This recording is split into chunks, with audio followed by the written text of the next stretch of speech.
aqui, ó. Eu acho que, em virtude do que aconteceu ontem, né?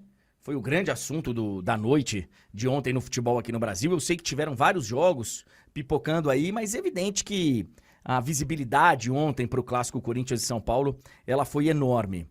Então, eu queria rapidamente falar sobre esse início de temporada do Corinthians. E é curioso, né? Porque os dois times mais populares do Brasil, os times, dito aí pelas pesquisas, com maior torcida do Brasil, eles começam temporadas bem diferentes, assim, né? Em termos de olhar pra frente e criar uma expectativa. Eu acho até que quando terminou a temporada passada, o torcedor do Corinthians, ele olhou pra 2024 e pensou, pô, cara, vai ser diferente, vai chegar uma nova diretoria que vai ter que mostrar serviço, vai querer mostrar serviço, vai ter que fazer uma reavaliação de jogadores aí, especialmente os mais experientes, vai ter que fazer uma reformulação de plantel. E ela aconteceu, parcialmente. Alguns saíram, outros ficaram. O Corinthians tem aí uma geração de garotos chegando, que é uma geração muito promissora, mas que claramente ainda não está na hora. A gente vai falar sobre isso daqui a pouco. Eu não sei se é uma boa apostar todas as fichas nessa molecada de Copa São Paulo. Você pode estar queimando uma etapa, você pode estar queimando uma geração. É perigoso, é perigoso. Então, é um começo muito delicado de temporada para o Corinthians. E evidente que a nova diretoria não é a única responsável. Evidente. O que acontece hoje no Corinthians, e eu não tô falando só de finanças, não. Tô falando de jogadores disponíveis, de herança, né? Que vem de outros anos. Né? Não dá pra colocar conta nessa diretoria. Mas também não podemos isentar a nova rapaziada, né? Porque chegou falando pra caramba, acabou a farra. E a gente tá vendo que tá longe disso. Tá longe disso. Ontem, a derrota pro São Paulo, se você pegar isoladamente o jogo, uma derrota normal. Um clássico. O Corinthians não estava mal na partida. Não estava mal. Toma 1-0. Acontece toda hora no futebol. Toda hora. E aí você tem um jogador a menos, você perde um jogador ainda no primeiro tempo, muda tudo pro segundo, você traça um plano no intervalo, com 5 minutos você toma um gol de bola parada, que é inadmissível. Você com um a menos, velho, você tem que tomar alguns cuidados, e um deles é não tomar gol de bola parada, pô. Na bola parada você consegue igualar forças lá. Você consegue. Num lance de escanteio, num lance de falta, não vem todos os jogadores do adversário para um ficar livre. E mesmo que viessem, tem um cobrando a falta, né? Tudo bem, tem os da barreira e tal. Mas escanteio, por exemplo, nem que o adversário coloque todo mundo na área, ele vai ter vantagem numérica. Então ontem foi uma derrota, fez um gol no final, teve até a chance para empatar. Então, analisando só o jogo, derrota normal. Só que no contexto, aí complica demais. Porque aí você acumula a terceira derrota seguida na temporada, você acumula a decepção da temporada passada, você acumula jogadores que não estão conseguindo render o que se espera deles. Você tem um treinador que já tá pendurado. Já se começa a falar muito em multa, que é a multa que segura. Lembrando que o Mano não é o técnico do presidente. O Mano não é o técnico do presidente. O presidente que assumiu o Corinthians herdou um técnico com um contrato longo e uma multa alta. E é muito natural, pra quem conhece o futebol, que o Mano caia nos próximos jogos. É muito possível. Muito possível. Ah, mas como vai pagar a multa? Não sei. Não sei. Mas é evidente que o Mano... E eu não tô falando nem que é justo ou injusto. Eu estou falando de fato. O fato é que o Mano já está pendurado.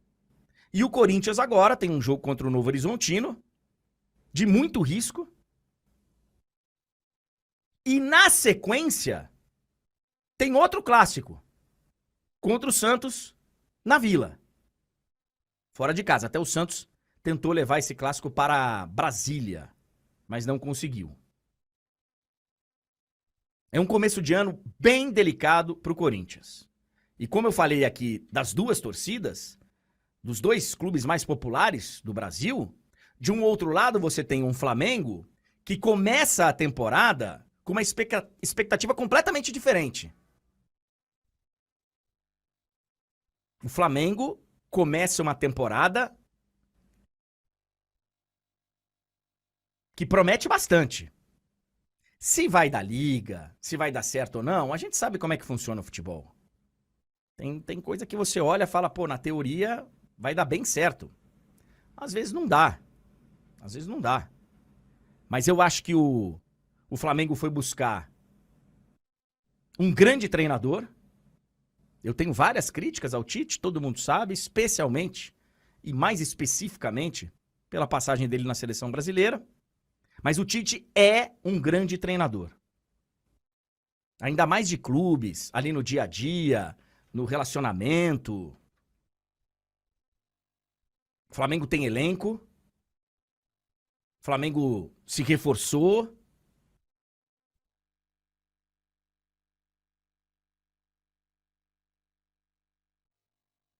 Tem que resolver um probleminha agora aí das novas imagens, hein?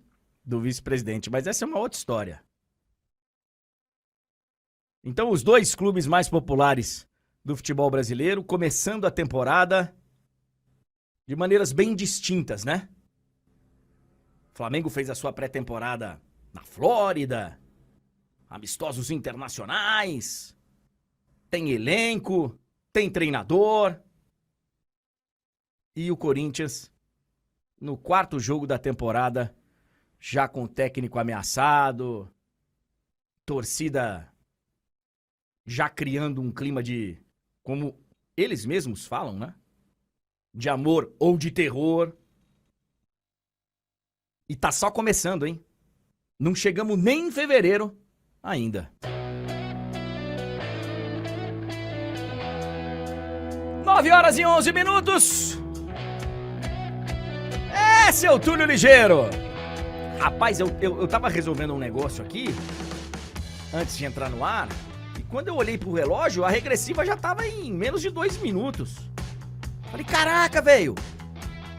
Passou rápido, tava num telefone aqui, num telefonema, tava tentando consolar um amigo corintiano.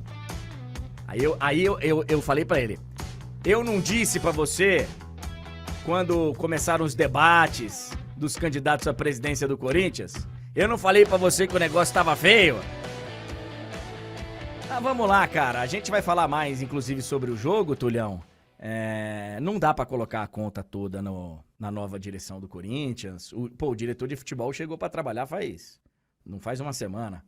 Mas o torcedor criou a expectativa, né, velho? Aquele negócio de acabou a farra. O torcedor criou a expectativa e o Corinthians está vendo os seus rivais. O Palmeiras, não sei se melhorou, mas o Palmeiras já está num nível muito diferente. O São Paulo melhorou e o Santos melhorou. E evidente, nós vamos falar daqui a pouquinho da grande vitória do São Paulo lá na Neoquímica Arena. E o Corinthians vai enfrentar esse Santos melhor na próxima quarta. Então não só o Corinthians, eu até vi análises aí, não sei, a gente pode até conversar sobre isso, que o time do Corinthians hoje é pior do que era no final do ano passado. Não sei. Mas pode ser. Então o Corinthians numa dessa até piorou E os adversários melhoraram muito. Então, o negócio tá complicado, viu, Tulhão? Bom dia, meu amigo. Tá tudo bem? Bom dia, André. Bom dia para todo mundo que nos acompanha. Esse ia ser justamente o meu destaque inicial, André, que você falou aí mais nessa reta final. Você estava falando da questão de colocar a conta na nova diretoria. Eu coloco a conta no São Paulo. O São Paulo teve totais méritos, fez um grande jogo na dele, controlou o jogo. É claro que ele no final deu um sustinho, né? Porque toma o gol e aí dá aquele calor natural. Mas assim, tirando esses momentos, o São Paulo foi dono do jogo. Poderia ter vencido por mais, tivesse apertado um pouquinho mais, só que eu acho que não quis correr o risco, sabe, de tentar ir com vontade demais e acabar deixando o adversário crescer na partida. O mérito é do São Paulo, sabe? Uma grande vitória do São Paulo, um grande início de trabalho do Thiago Carpini. É claro que é só o início, ainda tem muita coisa pela frente, mas eu acho que o torcedor que estava ali meio desconfiado de como seria essa mudança, né, tão repentina, né? O Dorival vai para a seleção, para a temporada batendo na porta, e aí chega o Carpini. Eu acho que o torcedor certamente está aí olhando com ótimos olhos esse início e imaginando que o ano pode ser tão bom quanto ele imaginava antes de perder o Dorival. Então, assim, eu acho que é muito simbólico essa quebra do tabu, porque já começa o ano com uma vitória que eu acho que traz ares muito positivos, e o São Paulo vai com uma moral gigantesca para a Supercopa do Brasil, né?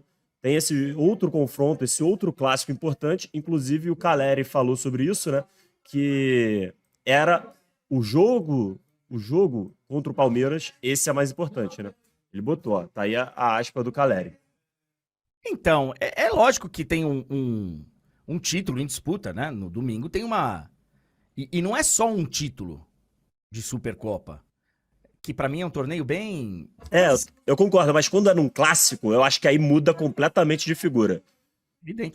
Evidente que o fato de ser contra o Palmeiras... Mas eu não sei, cara, assim... Eu acho que o jogo de ontem, contando a história recente do São Paulo, e do confronto majestoso, do duelo, da rivalidade Corinthians-São Paulo, o confronto de ontem entrou pra história. Não, Foi com certeza, com certeza. Foi a primeira vitória do São Paulo em Itaquera. Primeira vitória do São Paulo em Itaquera. E por mais que tenha gente aí querendo falar, que estão tirando os méritos. Ninguém aqui tá tirando o mérito do São Paulo, não, cara. O programa tá começando. Eu escolhi falar no comentário inicial sobre uma crise, porque se você abrir os jornais e ver aí, é um assunto palpitante. Mas nós estamos aqui e vamos falar bastante sobre a vitória do São Paulo. O programa tá começando, calma. Calma. E o São Paulo, ele tá melhor do que a temporada passada. O São Paulo... E acertou na mosca, eu acho, no treinador, hein? Acertou na mosca no treinador. Então, pode achar o que quiser, não tem problema não. Cada um é livre pra pensar o que quiser, mas não tem desmerecimento nenhum, não. Agora, eu acho que o jogo no primeiro tempo, especificamente, até a expulsão do Caetano, jogo jogado. Sim, mas assim, eu acho que o São Paulo não teve nenhum momento ali que tenha sofrido, sabe? Não, talvez não sofrido, mas o Corinthians também não foi Não foi um amasso. abafado, não. Nesse início não foi um amasso, só que assim, eu acho que... O que eu acho que aconteceu no segundo tempo é que, com o segundo gol, naturalmente o São Paulo já tinha o Lucas, aí saiu o Lucas, já saiu o Rafinha também, né? Acho que o Rafinha, o São Paulo já vai Não, regulando. o Lucas já sai antes do Sai antes. segundo gol. Ele sai no intervalo. No intervalo, o Carpini coloca Galopo, Moreira e mais um. Tentando lembrar quem foi o terceiro, que ele coloca logo no intervalo. Luiz Gustavo, Vitor Lopes me ajuda aqui. Luiz Gustavo, e ainda faz o gol. Isso.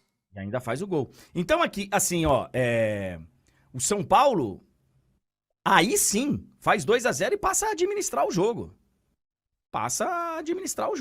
Agora, no final, o Corinthians, o que é natural, faz um gol e vai pra cima. E numa dessa, empata. A gente já viu várias vezes no futebol acontecer. Numa dessa acontece. Agora, E você falava da melhora do São Paulo, é porque assim, como eu enxergo, claramente o São Paulo nesse ano tá com um elenco mais encorpado, né? Então assim, eu acho que a perspectiva é realmente de um ano bom para o São Paulo. Vamos ver, é claro, como é que vai ser a sequência desse trabalho, tá só no início. Nesse primeiro momento, dá para perceber que o Carpini está dando conta do recado de manter o nível. Só que em algum momento ele vai precisar mostrar a capacidade de fazer o São Paulo dar um passo adiante se quiser brigar pelos maiores títulos de novo, né? Então, assim, porque é claro, a gente está falando do São Paulo, a expectativa sempre vai ser o quê? De numa Libertadores disputar o título. Por mais que não esteja entre os principais favoritos, pela camisa, pela história, por tudo que o São Paulo representa na competição, o torcedor certamente está pensando nisso. Então, o Carpini está nesse início, mas ele precisa ir evoluindo, evidentemente, o time. Se ele só mantiver esse nível, fatalmente vai ser insuficiente. Mas, pelo que ele vem demonstrando nesse início de carreira dele, eu acho que ele tem capacidade de fazer isso. Sim, e a vitória de ontem o deixa mais tranquilo para fazer esse trabalho. Ele falou ontem, inclusive, na coletiva, sem ser perguntado, sem nada, ele vira e solta uma assim, ó, eu não caí de paraquedas aqui não. Então, assim, era um negócio que você percebia, eu percebi isso, foi muito importante pra ele, sabe, pra bater no peito e falar, ó, cara, eu não tô aqui porque, sabe, eu caí de paraquedas, utilizando E, o termo que ele usou, né? e ele teve totais méritos para chegar e, inclusive, rejeitou, né, ofertas de outros grandes clubes, né? Ele não foi aquele técnico que, na primeira oportunidade de assinar com um dos grandes clubes, dos maiores clubes do futebol brasileiro, foi lá, largou tudo e foi, entendeu? Ele soube esperar o momento certo de fazer essa decisão. E aí agora tá colhendo os frutos. Vamos ver como é que vai ser no restante da temporada, André. Mas a perspectiva é ótima nesse momento.